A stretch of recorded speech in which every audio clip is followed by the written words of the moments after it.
Kumana na ciĩko cia magigi irekagwo ni Ahunjia Paul Mackenzie riu atongoria a makanitha ngũrani kuma Rongai gĩcigo kĩa ũmbunge Kajiado ya Rũgongo nĩ manyitĩte mbaru mendekithia ma gũkorwo ho kwa mawatho ma gũthũrimaga ahunjia hamwe na makanitha.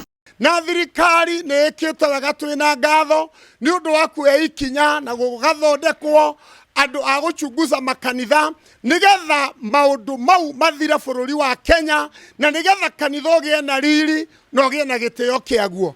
Ũguo nĩ ũhoro mũru mũno na rĩu mũndũ ũmwe ehia ti kanitha othe wehia. Mackenzie ti Jesu ona tuwe kĩambĩrĩria kĩa ũhoro ũrĩa tũhunjagia. Jesu akĩaria arauga okire kũrehe muoyo na kĩrĩgĩrĩro, ndokire kwĩra andũ matonye gĩkuũ-inĩ. Serikali vile serikali imesema ya kwamba kutakuwa na self regulation.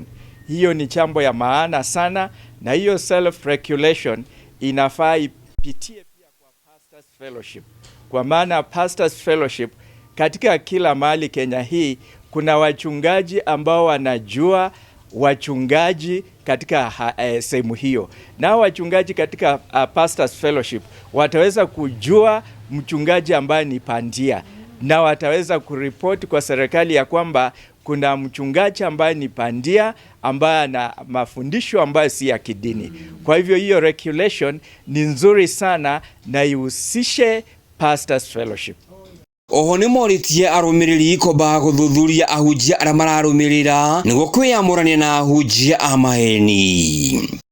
Usifuate miujiza, fuata Mungu mwenye miujiza na Mungu atawasaidia. Tuasie kudanganyika na miujiza ya kununua. Wewe kununua maji na maji una yako kwako nyumbani, hii maji ndio inaleta uponyaji. Kwanza kabla ujiunge na hiyo kanisa, kwanza ujue misingi yake ni nini, imani yao ni nini, huyu mtu ametoka wapi, bila kufuata mtu hivi hivi.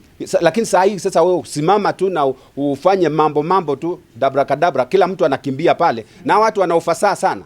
Sasa usifuate mtu kwa ufasaha wake na kisungu mingi, fuata neno la kweli, neno la Mungu na tutasaidika. Hayo madhehebu ama hizo dini ambazo ni za uongo mara nyingi wanakuanga na extra revelation. Wanaufunua ambao si ule ambao uko katika Biblia.